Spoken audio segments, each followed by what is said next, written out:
Marshall 2553, JCM 2550, Silver Jubilee, one of the originals. Ticket on this one says, make work, order knobs for replacement. Whoa. Okay, let's do all that.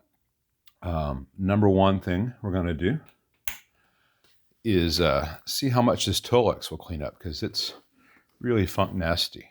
And I have a feeling this is going to be a relatively expensive service. I'll know more once we look inside. And on anything like that, if I bring it back looking much better, people usually are happier with the bill. So let's take a look at this Tolex real quick. We're just going to do an exploratory cleanup area. Can't do anything about the cigarette burns. This thing is slash approved. But let's see what this has the potential to look like once it is fully cleaned. And I'll do that when the chassis is out.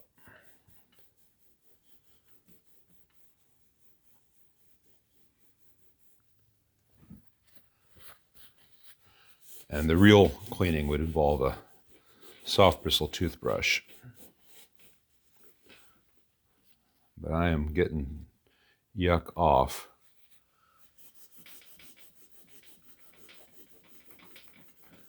Because this is originally that silver Tolex. I think it'll clean up pretty well. Let it sit for a second. I'm going to sit in this one little area. Make sure it doesn't drip down onto the grill cloth. What do you call the grill cloth when it's not actually on the grill? Anyway.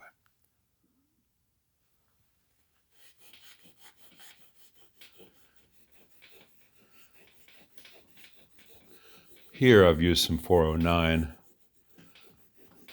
which works pretty well in most cases, and it is getting it up. I think what will do on the real cleaning is start with warm water and a little bit of dish detergent like a Dawn, just a small amount. Work that in with a toothbrush through the whole thing. That'll get down on all these little crevices and get most of the funk up. Any stubborn spots, I'll go back with a cleaner like 409 and then wash that off with water, because it does have stuff in it that you don't want to leave on the Tolex for forever. And then I've got some Mother's or McGuire's car vinyl cleaner. Let me get a little bit of water on that spot now just to get up any 409. Don't want to leave it sitting.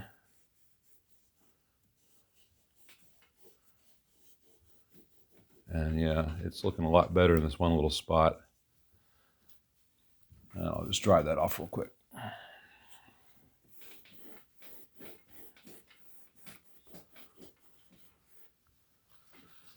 Yeah, it'll clean up a lot better than this.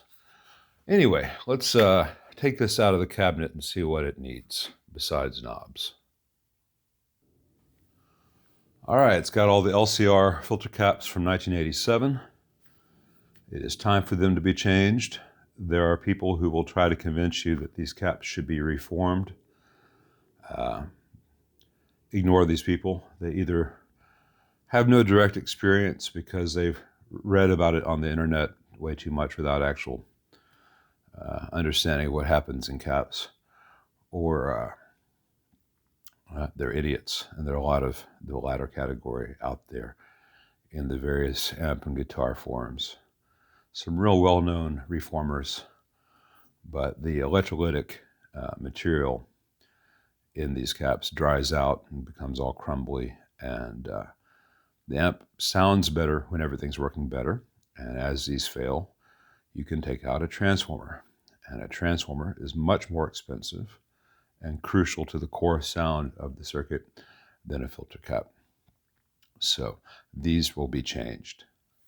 And I'm going to ask a friend of mine if I can borrow a video he did disassembling an electrolytic capacitor like this, a filter cap, and showing what happens inside. And if he gives his approval, which I imagine he will, I'll include that right here. Here we have a trio of LCR Marshall filter caps, de rigueur in all of the late 80s to 90s Marshalls. Pulled them out of a 4010 that I chronicled the repair of a while back. Gonna, tear them open, see what's inside, see if they've dried out or not. Okay, let's see what happens live to video here. Oh, yeah, see all that powder? That used to be wet electrolytic paste. This thing is completely dried out. It's not even wet to the touch. See all that flaky powder? That used to be all liquid. Oh man, what a gross mess. Let's cut the tape open as always. Yeah, look at how dried out all that is. Yeah, paper's not even damp. Yeah. When your techs tell you to change these out, do it.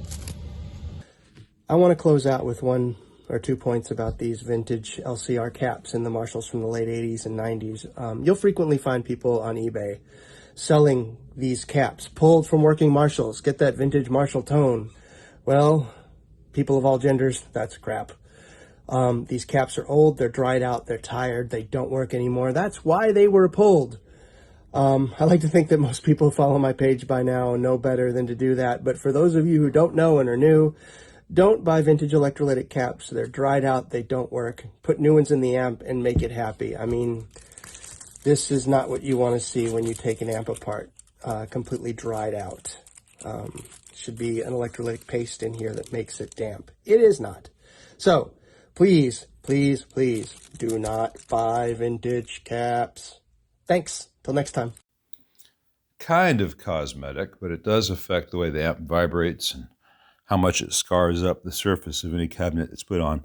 These old rubber feet have worn down to the point where the metal of the screw is exposed, and that would just gouge out the wooden floor that you set it down or scar the Tolex of a cab it's resting on. And these screws are all full of funk.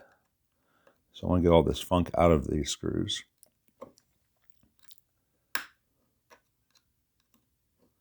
So that a Phillips head screwdriver will mate with the threads in here with the crosshatch. And it's not a matter of being loose, it's just that metal is sticking out. So I'll get some rubber feet at the same time I order those knobs.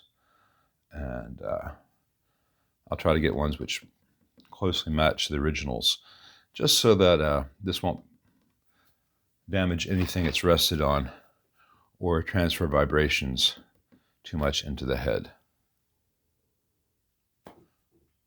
Aside from 30 plus years of dust here, standard archaeology on these things, everything's being in pretty good shape.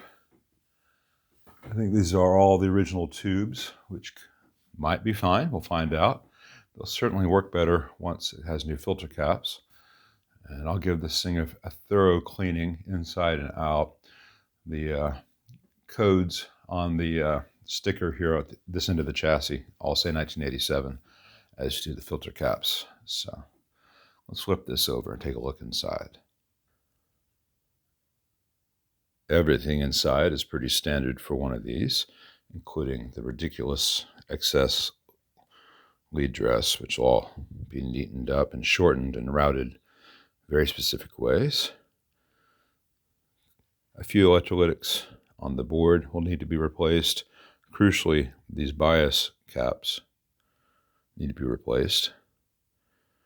There's one of the original filters. Down here, you can see the others, each of which has a bulge beginning right in the middle, a little bump, a little nipple. And those will get worse and worse, but I'm going to change them out before that can happen. And I'll make sure that all these ground points are making good contact with the chassis. The inside of the chassis is practically new, so that's good. I don't have a lot of corrosion in there. Now, one thing which is very common on these amps, particularly when they lose their knobs and mounting hardware like this, is that you'll have broken joints on the board where those pots attach. So that's the next thing we're going to check. All right, beneath the knobs, This one's got totally loose mounting hardware. This one had no mounting hardware. Only the one is just moving to the fingers, but I'm sure they're all less than perfect. It's a mixture of solid shaft pots and push-on knobs. And the originals, you cannot get the exact knob that some of these use. This one doesn't have the little arrows, so I can get closer to this, but I can get the silver knobs. And what I want to do is I want to have 1, 2, 3, 4, 5. I want to have 5 push-ons and 2 set screws, all with the silver, so that I'll have very secure connections, because this one's a push-pull and this one's a push-pull. For right now, let me get all this mounting hardware off and lift the board up. Some nice broken solder joints there on that input jack. You can see little holes, the rings in the solder. Let's go through and look at each pot. Okay, a little bit of a break. Okay, okay, a little bit of a break. Okay, break. So that's as expected.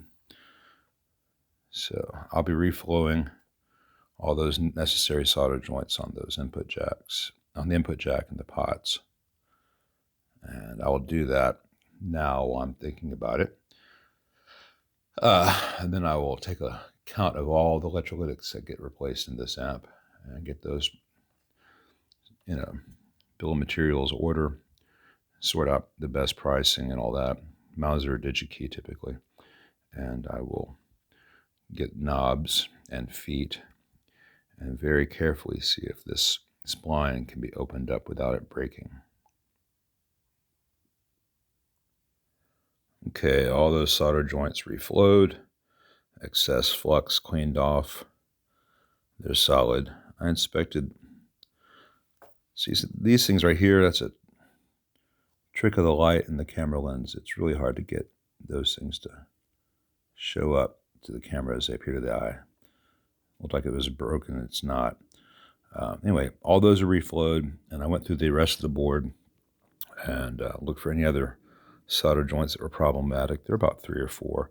Crucially, one of them was the bias adjustment pot. But that is good now, because we do not want to lose bias, do we? No, we do not.